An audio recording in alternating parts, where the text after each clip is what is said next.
Hello everyone, welcome to my channel code story with MIK. तो आज अपने heap यानी कि प्रायोरिटी क्यू के प्लेलिस्ट का वीडियो नंबर 9 करने जा रहे हैं। LeetCode number 2462 medium marked है, but it is going to be very easy. ठीक है, ये भी क्वेश्चन बिल्कुल वैसा ही है कि जो बोला है वो कर दो। ठीक है, जो लाइन बाय लाइन करने को बोल रहा है वो बस कर देंगे, हमारा काम खत्म हो जाएगा। बट इसमें एक कैच है कि हाउ विल यू आइडेंटिफाई कि ये हीप का क्वेश्चन है। जैसे ही आपने ये आइडेंटिफाई कर लिया, आपका क्वेश्चन तुरंत बन जाएगा। ठीक है, क्वेश्चन का नाम है टोटल कॉस्ट टू हायर के वर्कर्स। हमें के वर्कर्स हायर करने हैं और टोटल कॉस्ट कितने लगेंगे वही पता करना है। ठीक है, मेटा ने पूछा इस क्वेश्चन को। क्वेश्चन बड़ा सिंपल है, लंबा इसलिए दिख रहा है क्योंकि एग्जाम्पल है बीच में यहाँ पर। ठीक है, आपको बस एक अरे दे रखा होगा, जैसे वो अरे यहाँ पर दे रखा है, यहाँ पर एग्जाम्पल में देख लो इसको।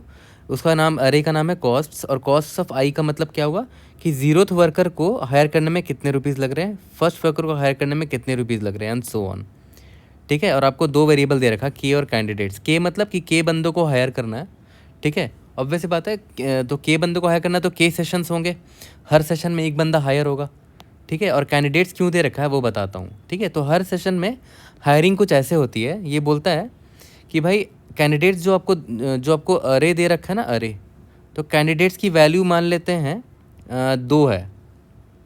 ठीक है, कैंडिडेट्स की वैल्यू मान लेते हैं 2 है। तो पता है ये क्या बोलता है कि हर बार स्टार्टिंग का 2 और एंडिंग का 2 उठाओ, और उनमें से जो मिनिमम है, जैसे यहाँ लिखा हुआ है कैंडिडेट्स का वैल्यू 2 दे रखा है। In the first hiring session we will choose the fourth को worker, 0th index, first index, second index, third index, fourth, fifth. ठीक है, तो कैंडिडेट्स की वैल्यू 2 है, मतलब स्टार्टिंग का 2 वर्कर और एंडिंग का 2 वर्कर में जो मिनिमम है उसको उठाएंगे। तो देख रहे हो, इसका 3 है, इसका 2 है, इसका 1 है, इसका 2, तो किसको उठाओगे, 1 को उठाओगे, तो 1 रुपीज़ खर्च हो गए। ठीक है, अब जब 1 रुपीज़ खर्च हो गए तो वो बंदा हायर हो चुका है, तो हमारे अरे में से मैं उस 1 को हटा दूंगा। ठीक है, 1 को हटा दूंगा तो मेरा अरे अब कुछ ऐसा हो जाएगा। ठीक है, तो एक बंदा अब हायर हो चुका है। हाँ, लेकिन हाँ एक चीज़ और कि भाई अगर ऐसा होता कि ये अरे है, ठीक है, 0 1 2 3, इसकी वैल्यू 3 है, 4 है, 1 है, इसकी वैल्यू भी 3 है, और कैंडिडेट्स की वैल्यू मान लेते हैं 1 है। तो देख रहे हो, यानी कि स्टार्टिंग का पहला कैंडिडेट और एंडिंग का पहला कैंडिडेट में से जो बंदा सबसे सस्ता होगा उसको हायर करेंगे। तो यहाँ पर तो दोनों की वैल्यू सेम है, तो यहाँ पर उसको उठाएंगे जिसका इंडेक्स कम है। इंडेक्स किसका कम है, इसका है, तो इसको उठा लेंगे, इसको हायर करेंगे। ठीक है, ये क्वेश्चन में दे रखा है। तो ठीक है, हम यही करते करते, और देखो जैसे ये देख रहे हो यहाँ पर ये बंदा हायर हो गया तो उसको हटा दिया इस अरे से। अब बच गया क्या, 32772। हमने एक बंदे को हायर किया, हमें एक और बंदे को हायर करना है। क्यों, क्योंकि के की वैल्यू 2 दे रखी है, एक बंदा हायर हो चुका है। तो फिर वही करेंगे, कैंडिडेट्स की वैल्यू 2 थी ना, तो स्टार्टिंग का 2 बंदा और एंडिंग का 2 बंदा, जो मिनिमम है उसको चुनेंगे। ठीक है, तो देखो तो मिनिमम कौन कौन है, मिनिमम मुझे ये 2 दिख रहा है और इसका भी ये 2 दिख रहा है। किसको उठाएंगे, इसको हायर करेंगे क्योंकि इसका इंडेक्स कम है, लेफ्ट साइड में है ये, इंडेक्स कम है, तो इसको उठा लिया। तो इसके 2 रुपीज़ लगे। ठीक है, तो टोटल कितने खर्च हुए, 3 रुपये खर्च हुए, है ना, 2 बंदे को हायर करने में। तो वही बोल रहा है कि भाई यहाँ पर एक और इम्पॉर्टेंट लाइन है कि if there are few worker then candidates worker remaining, choose the worker with the lowest cost among them, break the tie by the smallest index. ये चीज़ इंपॉर्टेंट है, अगर टाई हो जाता है तो स्मॉलेस्ट इंडेक्स वाले को चुनेंगे। ठीक है, और एक चीज़ और, if there are fewer than candidates workers remaining, मतलब मान लेते हैं ऐसा कुछ है 0 1 2, और मान लेते हैं कैंडिडेट्स की वैल्यू 4 है। ठीक है, कैंडिडेट्स की वैल्यू 4 है और यहाँ पर सिर्फ मेरे पास 3 ही कैंडिडेट बचे हैं, 2 3 1। ठीक है, तो इसमें बस यही बोल रहा है कि choose the worker with the lowest cost among them. ठीक है, मान लेते हैं मुझे एक बंदे को और हायर करना था। ठीक है, तो कैंडिडेट्स 4 मतलब क्या होता था कि शुरू से 4 बंदे और लास्ट से 4 बंदे, बट शुरू से 4 बंदा भी कवर नहीं हो रहा है, तो हमें आँख बंद करके जो मिनिमम बंदा है उसको चुन लेंगे। ठीक है, तो खैर वो तो कॉर्नर केस है, एक तरह से बता दिया है क्वेश्चन में। तो और हाँ, एक वर्कर एक ही बार चूज़ हो सकता है, इसीलिए मतलब उसको हम हटा देंगे जैसे ही वो हायर हो जाएगा। हमें टोटल कॉस्ट निकालना है के वर्कर्स को हायर करने के लिए। तो क्वेश्चन तो बड़ा लंबा है, बट इसको समझना काफ़ी आसान है। एक छोटे से एग्जांपल से, मैं इसी एग्जांपल से समझाता हूँ। 3 है, 2 है, 7 है, 1 है, 2 है। के की वैल्यू कितनी है, मान लेते हैं के की वैल्यू 2 है, हमें 2 बंदों को हायर करना है, और कैंडिडेट की वैल्यू 2 दे रखी है। ठीक है, तो स्टार्ट करते हैं। सबसे पहला कैंडिडेट की वैल्यू 2 है, तो मतलब 0 1 2 3 4 5। मैं स्टार्टिंग के 2 बंदों को उठाऊंगा और लास्ट के 2 बंदों को उठाऊंगा, कैंडिडेट की वैल्यू 2 है इसीलिए, और उनमें से जो मिनिमम होगा, तो मिनिमम कौन है, ये 1 है मिनिमम, तो मैंने इसको उठा लिया। कितने रुपये लगे, 1 रुपये लगे, 1 प्लस हो गया। अब इसको हटा दूंगा लेकिन मैं, ठीक है, इसको हटा दिया, इसको हटा दिया तो इंडेक्सिंग भी चेंज हो जाएगी, 0 1 2 3, ये 4 हो गया, ठीक है। एक बंदा हायर हो गया ना, तो इसको 1 कर देते हैं। एक और बंदा हायर करना है, तो फिर से वही करेंगे, कैंडिडेट्स की वैल्यू 2 है, स्टार्टिंग का 2 और एंडिंग का 2 को उठाएंगे। इस बार देखो 7 आ गया यहाँ पर, ठीक है। तो मिनिमम कौन है भाई, मिनिमम यहाँ स्टार्टिंग वाले से मिनिमम ये 2 है, यहाँ से मिनिमम ये 2 है, दोनों मिनिमम है, ठीक है। तो किसको चुनेंगे, जिसका इंडेक्स कम है, इंडेक्स इसकी कम है, 1 है ना, तो इसको चुन लिया, आंसर आ गया 3, ठीक है, एज सिंपल एज दैट। तो देख लो जो बोल रहा है मैं बस अभी वही करने वाला हूँ, लेकिन एक चीज़ आप ध्यान दो, मैंने अरे में कुछ ऑपरेशन किया, जैसे याद करो यहाँ पर 1 था पहले, राइट, उसको हटा दिया, ठीक है। उसके बाद फिर से मैं इन चारों को उठाया, फिर से मिनिमम ढूंढा। तो ये चीज़ ध्यान दे रहे हो, बार बार मुझे मिनिमम निकालना पड़ रहा है। और आपको 110% आई एम प्रीटी श्योर आपको याद होगा कि मैंने बताया था कि जब भी आपको किसी कंटेनर से बार बार मिनिमम या मैक्सिमम निकालना पड़ रहा है, तो you should definitely think about heap. That is the only core thing that मतलब that should make you think about कि भाई ये हीप का क्वेश्चन है। हीप के क्वेश्चन ऐसे ही पकड़ाते हैं कि भाई अगर क्वेश्चन में भूल दिया कि बार बार मिनिमम निकालना पड़ रहा है, बार बार आप हर बार निकाल रहे हो, हर सेशन में आपको मिनिमम निकालना पड़ रहा है, दैट इज़ वाई ये हीप का क्वेश्चन है। तो सिंपली हम हीप से इसको बना लेंगे। तो चलो स्टार्ट करते हैं कि हीप से इसको कैसे सॉल्व करना है, ठीक है। तो चलो इस एग्जांपल से समझते हैं कि हीप से कैसे बनाएंगे इस क्वेश्चन को। देखो बहुत सिंपल सा टास्क है कि आपको स्टार्टिंग के 2 बंदे, 2 क्यों, क्योंकि कैंडिडेट की वैल्यू 2 है, और एंडिंग के 2 बंदे में से मिनिमम चाहिए। तो क्यों ना आप क्या करो, स्टार्टिंग के 2 बंदे को एक मिनी हीप में डाल दो, उसको प्रायोरिटी क्यू 1 नाम दे देते हैं, और एंडिंग के 2 बंदे को मिनी हीप 2 में डाल दो, ठीक है। ये तो हम कर ही सकते हैं। और सिंस क्वेश्चन में बोल रखा है कितने सेशंस करने हैं, सिर्फ 2 सेशन करने हैं, हर सेशन में एक बंदा हायर होगा, टोटल के बंदे को हायर करना है। तो ये तो बड़ा क्लियर कट है कि भाई के ग्रेटर देन जब तक 0 है तब तक ही मुझे ये वाला काम करना है। ये चीज़ तो समझ में आ गया होगा, राइट। अब देखो मैंने क्या बोला कि भाई स्टार्टिंग के 2 बंदे उठाने हैं, चलो उठा लेते हैं। आई यहाँ पर है और जे यहाँ पर है, ठीक है। तो आई इज इक्वल टू 3, 0 पर 3 है, उसको डाल दिया, फिर आई यहाँ पर आया, फिर 2 को भी डाल दिया यहाँ पर, 2 बंदे भर गए, या 2 बंदे भर गए, तो आई यहाँ पर आ चुका है, और इन दोनों को मैंने यूज़ कर लिया है अभी, ठीक है। चलो यहाँ तक तो क्लियर है। फिर जैसे सिमिलरली जे भी भरेगा, यहाँ पर पहले 2 आएगा, फिर 1 आएगा, और जे यहाँ पर आ जाएगा, और इन दोनों का काम हो चुका है, ठीक है। यहाँ तक तो क्लियर है। अब सिंस ये दोनों मैंने काम कर दिया, अब मैं क्या करूँगा, पहले तो निकालूंगा प्रायोरिटी क्यू 1 से भाई मिनिमम एलिमेंट कौन है, ठीक है। मिनिमम फ्रॉम प्रायोरिटी क्यू 1 कौन है भाई, 2 है, पी क्यू डॉट टॉप है ना, और minimum from priority queue 2 minimum कौन है, जो टॉप पे बंदा है, क्योंकि मैंने मिन हीप ले रखा है, ये मैंने बताया नहीं था। हाँ ऑब्वियस सी बात है, आपको मिनिमम बंदा चाहिए तो मिन हीप ले लो, ठीक है। तो मिनिमम में मिल जाएगा ये 1, ठीक है। अब दोनों में से मिनिमम कौन है भाई, ये तो क्लियर कट दिख रहा है, मिनिमम कौन है, ये बंदा है जो प्रायोरिटी क्यू 2 से निकला, तो उसको मैं यूज़ कर लूँगा, तो उसको पॉप कर दूंगा। क्वेश्चन में बोला है ना जो बंदा हायर हो गया उसको निकाल दो, तो यहाँ से निकाल दूंगा प्रायोरिटी क्यू से। कितने रुपीज़ लगे उसको हायर करने में, 1 रुपीज़ लगे, तो मेरे आंसर में 1 मैंने ऐड कर दिया। यहाँ तक क्लियर है। तो सिंस इसको मैंने पॉप कर दिया है, तो चलो पहला सेशन हो गया, एक बंदा हायर हो गया, के की वैल्यू 1 हो चुकी है अब, ठीक है। एक बंदा और हायर करना है। तो चलो अब फर्दर बढ़ते हैं, अब देखते हैं कि भाई प्रायोरिटी क्यू 1 में कितने एलिमेंट है, 2 एलिमेंट है। तो अभी और इसमें एलिमेंट डालने की ज़रूरत ही नहीं, क्योंकि क्वेश्चन में क्या बोला कि कैंडिडेट हमेशा 2 ही चुनने हैं, लेफ्ट और राइट मोस्ट से। तो प्रायोरिटी क्यू 1 में 2 और 3 अभी भी रहेंगे, बट प्रायोरिटी क्यू 2 में देखो हमें 2 एलिमेंट चाहिए, बट अभी इसमें 1 ही एलिमेंट है, तो एक बंदा और आएगा ना, ठीक है। तो क्या करते हैं, जे अभी कहाँ पॉइंट कर रहा है, 7 को पॉइंट कर रहा है, तो जे को यहाँ डाल देते हैं, और जे अभी यहाँ आ जाएगा, ठीक है। अब इसका भी काम खत्म हो गया। फिर से वही चीज़ करना है, मिनिमम फ्रॉम प्रायोरिटी क्यू 1 क्या है, 2 है, minimum from priority queue 2, since ये मिन हीप है तो क्या होगा, 2 ऊपर आ जाएगा, 7 नीचे आ जाएगा, ठीक है। मिनिमम फ्रॉम प्रायोरिटी क्यू 2 कौन आएगा, 2 आएगा, ठीक है। बट हमें ऐड किसको करना है, जो भाई देखो अभी टाई हो गया ना, तो क्वेश्चन में बोल रखा है टाई हो गया तो उसको उठाओ जो लोएस्ट इंडेक्स में है। तो भाई आपको क्लियर कट पता चल रहा है कि लोएस्ट इंडेक्स वाला कौन सा बंदा होगा, जो प्रायोरिटी क्यू 1 में इंसर्ट कर रहा हूँ मैं। क्यों, क्योंकि प्रायोरिटी क्यू 1 में मैं किसको इंसर्ट कर रहा हूँ, लेफ्ट वाले साइड को इंसर्ट कर रहा हूँ, और ऑब्वियस सी बात है लेफ्ट वाले साइड के एलिमेंट्स की इंडेक्स छोटी होगी, ठीक है। तो मैं प्रायोरिटी क्यू 1 वाले को पिक करूँगा, ठीक है। मतलब मैं ये बोल रहा हूँ कि अगर ए इज इक्वल इसकी value min from P Q 1 is equal to min from P Q 2 है, ठीक है। अगर इज इक्वल टू तो मैं किसको पॉप करूँगा, मेन PQ1 को, तो इसको पॉप किया, आंसर में यहाँ 2 जोड़ दिया, इसको यहाँ से पॉप कर दिया। ठीक है, तो देखा है तो आप ऐसे भी तो लिख सकते हो ना, if minimum from priority Q1 अगर वो लेस देन है मिनिमम फ्रॉम प्रायोरिटी Q2, तब तो anyways minimum from priority Q1 से ही निकालना पड़ेगा एलिमेंट को, क्योंकि वो उसका छोटा है। या फिर इक्वल भी होता है ना, तब भी वही से निकालो, जैसे ये वाला केस था, दोनों इक्वल भी थे, 2 और 2 टाई कर गया ना, तो मैंने फिर भी किससे निकाला, इससे निकाला, क्योंकि लोएस्ट इंडेक्स वाले ऑब्वियस से प्रायोरिटी Q1 में होंगे, क्योंकि मैं लेफ्ट साइड वाले बंदे को इसमें डाल रहा हूँ, है ना। तो ये लेस देन इक्वल टू मेरा यहाँ पर होगा, और मैं answer plus is equal to minimum from priority Q1 कर दूंगा, और प्रायोरिटी Q1 डॉट पॉप तो करना पड़ेगा, क्योंकि अब वो यूज़ हो गया है, वो बंदा हायर हो गया। ठीक है, और K माइनस माइनस भी करेंगे कि एक बंदा हायर हो चुका है। ठीक है, और याद करो हमारा स्टार्टिंग में वाइल लूप मैंने क्या बोला था कि भाई K should be greater then 0, तब तक ही ये सब कांड करना है हमें, है ना, priority Q1 priority Q2 and so on. ठीक है, यहाँ तक तो क्लियर हो चुका होगा।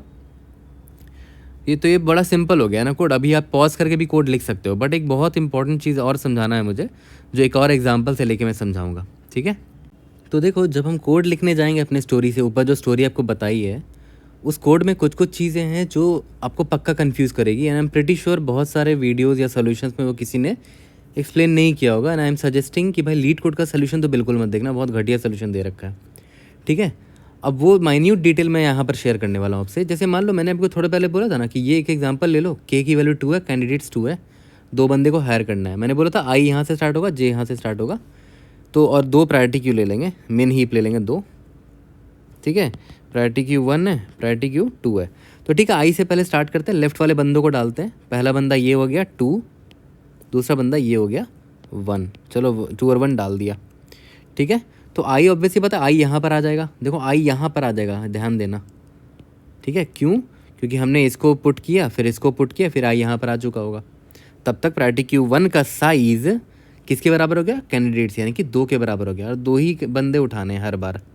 ठीक है, तो देखा जाए तो हमें 2 चीज़ों का ध्यान रखना है कि वाइल कब तक भरना है, प्रायोरिटी Q1 डॉट का size should be less than candidates, है ना, तब तक भरना है इसमें एलिमेंट को। ठीक है, एंड एक और चीज़ है, वो अभी आपको बताऊंगा, ध्यान देना। ठीक है, अब देखो, अब यहाँ पर ध्यान दो, अब सिंस अब J की बारी है इस प्रायोरिटी क्यू में भरना, तो देखो J अभी देख रहे हो I को पॉइंट कर रहा है, जहाँ पर I वहीं पर J भी खड़ा है, बट इसका ये मतलब थोड़ी है कि ये 3 वाला जो बंदा है वो प्रायोरिटी Q1 में चला गया होगा, ऐसा नहीं है। वो तो I ने 2 और 1 को इंसर्ट करके I आगे आया था, राइट। ठीक है, तो आपको ये टेंशन नहीं लेना है कि अच्छा I अगर यहाँ पर आ चुका है तो 3 जो है प्रायोरिटी Q1 में इंसर्ट हो चुका होगा, ऐसा नहीं है ना। I ने क्या किया था, 2 को इंसर्ट किया, 1 को इंसर्ट किया, फिर I आगे बढ़ गया था। ठीक है, तो इसका मतलब क्या है कि J I जो है लेस देन इक्वल टू भी J हो सकता है, and I less than equal to भी J हो सकता है। ठीक है, तो मैं यहाँ पर क्या करूँगा, PQ1 डॉट पुश, ठीक है, क्या है भाई, सॉरी नम्स है या पता नहीं क्या दे रखा है, नम्स अरे नाम है, नम्स ऑफ I, यहाँ तक क्लियर है, और I प्लस प्लस कर देंगे। ठीक है, इन सबको डाल दिया यहाँ पर। ओके, सिमिलरली जब J का स्टार्ट करेंगे तो देख रहे हो J भी जो है ना I के बराबर है ना अभी। ठीक है, तो मैं J का भी कुछ ऐसे ही चल सकता है for loop, PQ2 dot size should be less than candidates. ठीक है, एंड ठीक है, I should be less than equal to J। ठीक है, या तो ऐसे बोल सकते हो कि J should be greater than equal to I होना चाहिए, है ना। तो PQ2 dot push nums of J, और J माइनस माइनस होगा ना, क्योंकि J तो लेफ्ट साइड मूव कर रहा है। तो देखो J को अभी मैं रेड से मार्क कर देता हूँ, J यहाँ पर है। ठीक है, नम्स ऑफ J वाले बंदे को मैंने यहाँ पर पुश कर दिया। उसके बाद J को जब आगे बढ़ाया तो देख रहे हो J यहाँ I को क्रॉस कर गया, तब मेरा फॉर लूप रुक जाना चाहिए। क्यों, क्योंकि भाई ये 1 बंदा, ये 2 बंदा, ये लोग तो ऑलरेडी PQ1 में जा चुके हैं। ठीक है, वो स्टार्टिंग के 2 एलिमेंट है। ठीक है, तो ऑब्वियस आप उसको कंसिडर नहीं कर सकते, इसीलिए यहाँ पर देखो J जो है I से ज़्यादा, J should be greater than equal to I होना चाहिए। ज़्यादा से ज़्यादा J जो है I के बराबर तक रह सकता है, उससे ज़्यादा कम नहीं होगा, ये इंपॉर्टेंट है। यही बहुत माइन्यूट सा कंडीशन है जो कि बहुत लोगों ने डिस्कस नहीं किया है, और ये एग्जाम्पल पे ड्राई रन करने से ही मुझे अच्छे से क्लियर हो गया। ठीक है, ये एग्जाम्पल में ड्राई रन करो, क्लियर हो जाएगा। कोई भी कंडीशन नहीं समझ में आता तो ड्राई रन कर लो, है ना। मेरा एक दो टेस्ट केस फेल हो गया था, वहाँ से मैंने पता करा कि अच्छा ये कंडीशन ऐसा होना चाहिए। ठीक है, ये इंपॉर्टेंट था, ड्राई रन करने से भी पता चल जाता है। ठीक है, यहाँ तक तो सब क्लियर है। अब चुनते हैं भाई मिनिमम फ्रॉम प्रायोरिटी क्यू 1 क्या निकला 1 है, and minimum from priority queue 2 क्या निकला 3 है। दोनों में से मिनिमम कौन है भाई? मिनिमम तो मैंने बोला था ना, इफ़ ए मतलब इसको मान लेते हैं, ये अगर ए है इसको बी है, अगर A less than equal to B है तो दोनों केस में प्रायोरिटी क्यू 1 से ही निकालेंगे, ऑब्वियस सी बात है।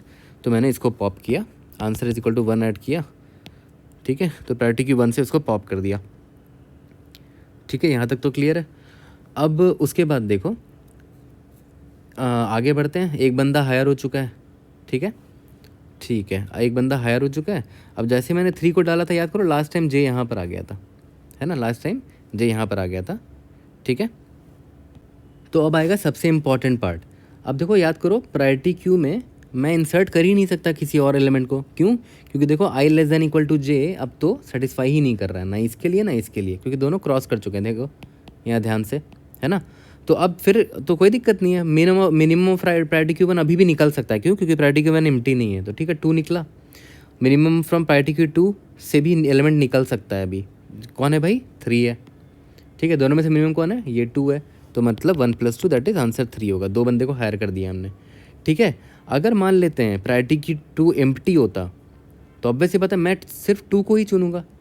अगर एम्प्टी होता तो मैं क्या करता ना, मैं यहाँ इन्फिनिटी डाल देता ताकि ये बंदा छोटा दिखे मुझे, तब ना 2 less than equal to infinity में काम कर जाता ये। ठीक है, तो अगर कोई प्रायोरिटी की एम्प्टी दिख रहा है तो मैं ना उसकी वैल्यू में इन्फिनिटी डाल दूंगा ताकि मिनिमम जो है अदर वाला बंदा निकल जाए। यहाँ तक क्लियर है? तो देखा जाए तो अब जो स्टोरी जितना सुनाया उसके हिसाब से अगर कोड लिखें तो देखो कितना सिंपल हो जाएगा कोड। सबसे पहले तो स्टोरी टू कोड मैंने आपको बोला था कि एक आंसर नाम का वेरिएबल रखना होगा। ठीक है, दूसरा कि भाई जो मेरा फॉर आई जो होगा वो स्टार्टिंग वाले लेफ्ट साइड में होगा और जे जो होगा वो लास्ट वाले को पॉइंट कर रहा होगा। ठीक है, अब इसके बाद ध्यान दो, मैंने क्या बोला था कि 2 प्रायोरिटी क्यू रखेंगे, priority queue 1 and priority queue 2। ठीक है, और इसके बाद मैंने क्या बोला था, कितने हायरिंग होगी? सिर्फ हायरिंग की वैल्यू रख लेते हैं। कितने लोग अभी तक हायर्ड हो चुके हैं? हायर्ड हो चुके हैं 0 लोग। ठीक है, तो ये कब तक चलाऊंगा? जब तक हायर्ड जो है वो लेस देन के हो, तब तक हायरिंग चलेगी हमारी, राइट। और हर हायरिंग में हमें क्या करना है वो भी हमें बहुत अच्छे से क्लियर है। पहले क्या करेंगे? प्रायोरिटी क्यू 1 में डालेंगे, while priority queue 1 dot size, जब तक उसका साइज़ लेस देन कैंडिडेट्स होगा, मतलब उसमें और एलिमेंट्स आने की गुंजाइश है, and I is less than equal to J. ठीक है, तो इस केस में हमें क्या करना है? पी क्यू 1 डॉट पुश, ठीक है, नम्स ऑफ आई करना है और आई को आगे बढ़ा देंगे। यहाँ तक क्लियर है? सिमिलरली इसके बाद क्या करना है? राइट साइड वाले एलिमेंट्स को डालेंगे, दोनों साइड वाले को डालना है ना। पी क्यू डॉट 2 का साइज़ भी अगर लेस देन कैंडिडेट्स है, and J should be greater than equal to I होना चाहिए। और यहाँ पर पी क्यू 2 डॉट पुश करेंगे नम्स ऑफ जे। क्यों? क्योंकि लास्ट राइट से लेफ्ट जा रहे हैं ना, वहाँ पर जे माइनस माइनस करेंगे यहाँ पर, है ना, इसलिए जे माइनस माइनस किया है। ठीक है, अब कोई दिक्कत नहीं है, मैं क्या करूँगा? मिनिमम फ्रॉम प्रायोरिटी क्यू 1 निकालूंगा। कैसे? अगर प्रायोरिटी क्यू डॉट नहीं sorry P Q 1 dot top, है ना। लेकिन भाई मैंने बोला था ना कि अगर हो सकता है प्रायोरिटी क्यू एम्प्टी भी हो सकता है, तो मैं पहले ये चेक कर लूँगा कि अगर प्रायोरिटी क्यू 1 जो है वो अगर एम्प्टी है, ठीक है, अगर वो एम्प्टी है, एम्प्टी बोले तो ऐसे समझ लो डॉट साइज उसका इज इक्वल टू 0 है ना, तब तो गड़बड़ है। तो ऐसे करेंगे, अगर ग्रेटर देन 0 है उसका साइज़ तब पी क्यू 1 डॉट टॉप कर सकते हैं ना, है ना। अगर ऐसा नहीं है तो मैंने क्या बोला था, इन्फिनिटी असाइन कर देंगे, या फिर यदि that is int of max. यहाँ तक क्लियर है? Similarly int of minimum from priority queue 2 क्या होगा? अगर प्रायोरिटी क्यू 2 का साइज़ ग्रेटर देन 0 है तभी तो निकाल पाओगे ना उससे टॉप एलिमेंट। अगर नहीं है तो भाई इंट मैक्स डाल दो। ठीक है, अब वही चेक करना है, वही पुराना कंडीशन कि अगर मिनिमम फ्रॉम प्रायोरिटी क्यू 1 या तो less than equal to minimum from priority queue 2 है, ठीक है। तो हमें क्या करना है, answer plus is equal to minimum from priority queue 1, ठीक है। और सिंस प्रायोरिटी क्यू 1 से निकाला तो प्रायोरिटी क्यू 1 डॉट पॉप कर देंगे, ठीक है। और अगर इस ये केस नहीं है तो हमें क्या करना है, answer plus is equal to minimum from priority queue 2, और प्रायोरिटी क्यू 2 से निकाला है तो प्रायोरिटी क्यू 2 डॉट पॉप करेंगे। यहाँ तक भी क्लियर हो रहा होगा, ठीक है। और सिंस एक सेशन में एक बंदा हायर हो रहा है तो मैं हायर्ड प्लस प्लस कर देता हूँ कि चलो एक बंदा हायर हो चुका है, और ये वाइल लूप तब खत्म हो जाएगा जब hiring less than is equal to K हो जाएगा, है ना। कितना सिंपल था। दैट्स वाई ऑलवेज सजेस्ट कि एक स्टोरी और ड्राई रन से समझो इन चीज़ों को, है ना। इन चीज़ों को समझो, उसके बाद कोड लिखो, है ना। इंटरव्यूअर आपसे यही एक्सपेक्ट करता है कि पहले आप ये सब लिखो, ये सब बताओ, उसके बाद आप फिर कोड लिखो। और याद रखना ये पार्ट 1 है मेरा इस वीडियो का। क्यों? क्योंकि इस पार्ट 1 में देखा जाए तो हमने 2 प्रायोरिटी क्यू यूज़ किया है। एक्चुअली में ना पार्ट 2 भी एक वीडियो आएगी इसकी, जिसमें एक सिंगल प्रायोरिटी क्यू से ये बन सकता है, एक ही प्रायोरिटी क्यू यूज़ करके क्वेश्चन सॉल्व हो सकता है, तो वो अगले वीडियो में आएगी, ठीक है। तो आज वाले वीडियो में चलो 2 प्रायोरिटी क्यू से कोड कर लेते हैं इसका। तो चलो जल्दी से इसका कोड कर लेते हैं, और काफ़ी सिंपल सा कोड होने वाला है जैसा बताया गया था। कॉस्ट डॉट साइज़ है, यहाँ पर एन पे डिफ़ाइन कर दिया, उसके बाद प्रायोरिटी क्यू डिफ़ाइन कर लो। सिंस हमें मिन हीप चाहिए तो vector of int greater int P Q, है ना। P Q 1 and P Q 2 2 priority queue ले लिया हमने, ठीक है। लॉन्ग आंसर ले लेते हैं जिसमें आंसर स्टोर करेंगे। कितने हायर्ड हो चुके हैं अभी तक 0 हायरिंग हुई है, ठीक है। Int I is equal to 0 से स्टार्ट होगा, जे इज इक्वल टू n-1 से स्टार्ट होगा, ठीक है। While hired is less than के, तब तक ये वाइल लूप चलेगा, ठीक है। अब स्टार्ट करते हैं। सबसे पहले लेफ्ट साइड से एलिमेंट्स भरना स्टार्ट करते हैं, आई इज इक्वल टू 0 से। कितने एलिमेंट्स भरना है, जब तक पी क्यू 1 डॉट साइज वो लेस देन कितने एलिमेंट भरना है, कैंडिडेट्स एलिमेंट भरना है जितने कैंडिडेट्स हैं, and I should be less than equal to J होना चाहिए ना, ये तो आपको डालना पड़ेगा, ठीक है। तो ऐसे केस में क्या है ना, P Q 1 dot push cost of I, ठीक है, और आई प्लस प्लस, ठीक है, यहाँ पर हो गया।